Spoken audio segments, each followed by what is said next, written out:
What would you do if everything your family owned was taken, not through a fight, but with just a signature, because no one showed you how to protect your beneficiary rights after the passing of a loved one? That's exactly what happened to Monica Odinnga. While the family was still grieving, her stepmother made one calculated move that changed everything.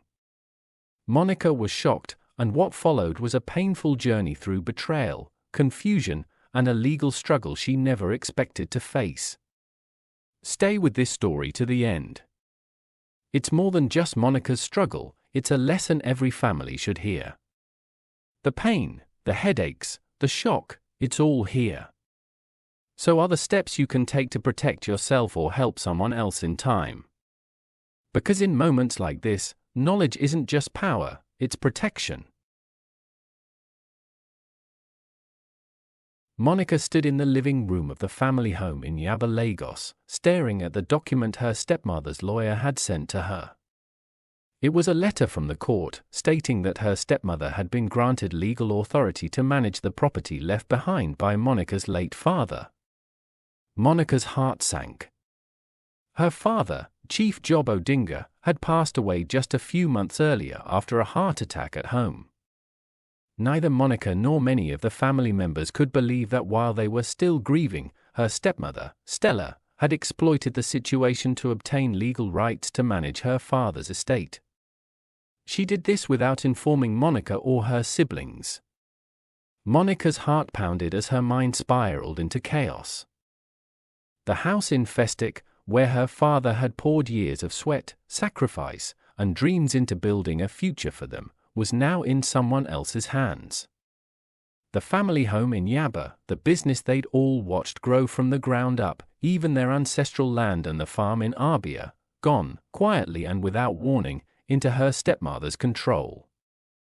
The woman who had once smiled sweetly, played the part of the loving stepmother, was now holding the reins of everything Monica's family had ever known. How had it all happened so fast, so quietly?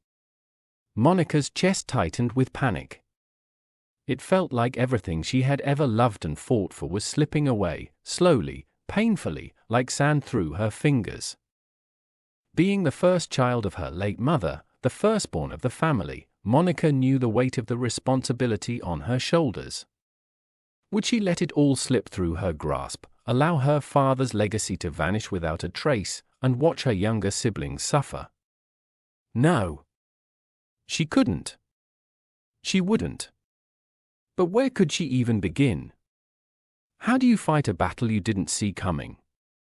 In a moment of desperation, a friend urged her to speak with a lawyer. When Monica finally sat down with one, the truth struck like a cold wave. The lawyer calmly laid it out. Shortly after her father's death at home, her stepmother, Stella, had quietly secured a death certificate and used it to apply for letters of administration at the Lagos High Court, without informing the rest of the family. With quiet precision, she had outmaneuvered you all, the lawyer said. Monica's head spun. How had they all been so unaware, so blind to what was happening under their noses? Your stepmother knew what you didn't, the lawyer said, meeting Monica's stunned gaze. My dear, knowledge is power, he added as he stood to get a document from his bookshelf.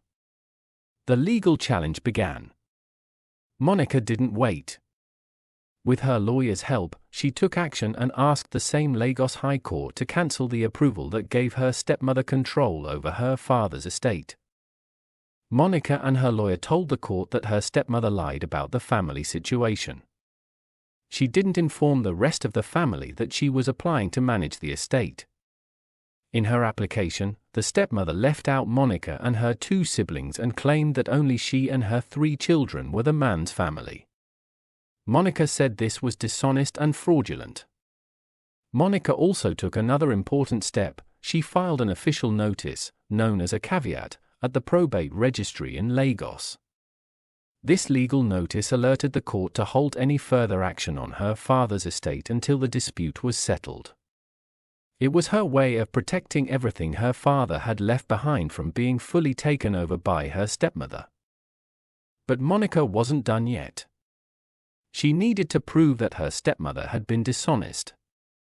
So, she began collecting evidence, email messages, witness statements, and her father's bank records to show how close she was to him before he died. She also reached out to uncles and aunts who were willing to testify that her father had 2 wives and 6 children, not just one family as the stepmother had claimed. The courtroom drama started. At the Lagos High Court, Monica stood tall before the judge, presenting her case with clarity and determination. Her lawyer called several witnesses, family members, business partners, even respected community leaders, who all testified to Monica's close relationship with her father and her rightful place in his estate. They also revealed how the stepmother had misled the court by omitting Monica and her siblings from the original application. Across the courtroom, the stepmother sat stunned, visibly nervous. She had never expected Monica to fight back, let alone this strongly. After reviewing all the evidence, the judge ruled in Monica's favor and cancelled the letters of administration previously granted to her stepmother. However, the judge didn't give Monica full control either.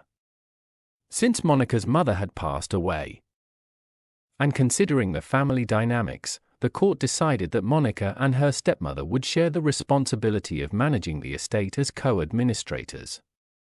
Monica had hoped to manage the estate on her own, but the judge explained that the law strives for balance, especially when the deceased leaves behind multiple relatives with valid claims. The court created a clear plan for managing the estate, outlining how decisions should be made together and what each person's responsibilities would be, and everyone accepted it.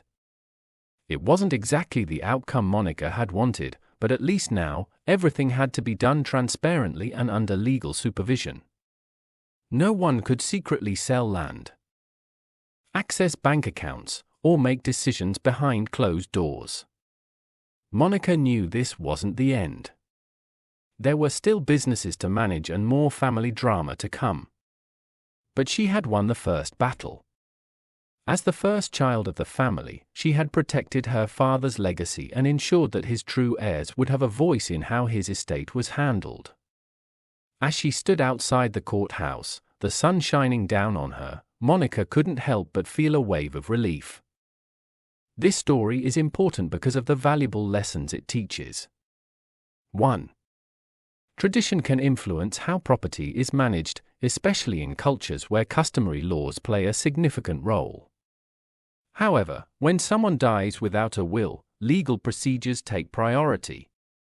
In such cases, the court issues letters of administration to manage the deceased's belongings. While tradition may shape the way family members think things should be, the law governs how property is distributed. So, if the court grants letters of administration to someone based on legal heirs and due process, tradition cannot override that legal decision. 2. Please note, even if you're the closest family member or listed on forms as the next of kin, it doesn't automatically give you the right to manage the deceased's belongings, including bank accounts, shares, or other assets.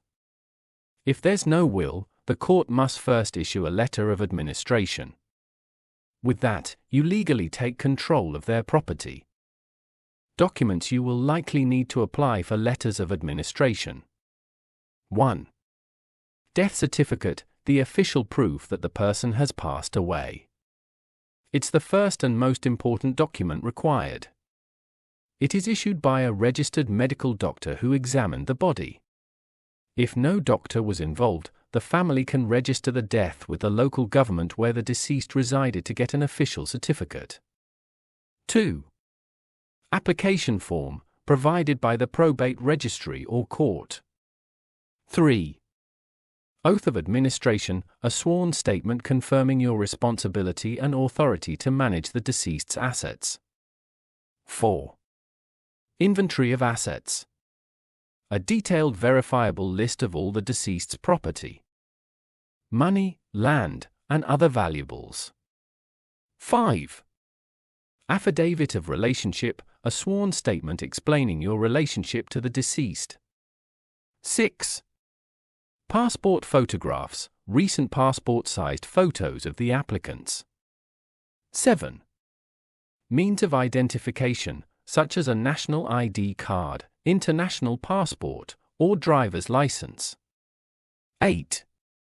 Declaration of sureties, 2 guarantors who will confirm your identity and your commitment to properly manage the estate. 9. Bank certificate, if the deceased had a bank account, the bank must certify the account and provide details. If the person had accounts with multiple banks, each bank must issue a separate certificate. 10. Evidence of marriage or birth certificate, to prove your relationship, for example. Spouse or child, to the deceased. 11. Any other documents, any additional documents the court may deem necessary. From the story you can see that the smartest first step after someone passes away, especially when there's no will and multiple family members are involved, is to obtain the death certificate as soon as possible. This document is the foundation for everything that follows. But where you're overwhelmed or unsure what to do, consult a lawyer as quickly as possible. They are experts in the process of letters of administration. They can start the process while you handle burial and mourning arrangements. A lawyer can help you avoid costly mistakes and guide you through the application for the required letters of administration. And if someone else tries to act ahead of you, a lawyer can step in to legally stop them from gaining control unfairly. Time matters. The sooner you act, the better your chances of protecting your rights. Don't let grief cloud your judgment. Stay calm, alert, and strategic, because even the most calculated moves can be outmaneuvered. Thanks for watching. Please like, share, and subscribe for more eye-opening stories. Share your own experiences in the comments so others can learn. Mistakes in these matters can be costly and sometimes life-altering. In the next video, we'll walk you through how to use a single official letter of administration for important matters, like dealing with banks, company registrars, and land registries across different states. You'll learn which documents to present, what to expect during the process, and how to avoid common pitfalls that can slow things down. You won't want to miss it. So hit that subscribe button and turn on notifications to be the first to know when the video drops. See you there.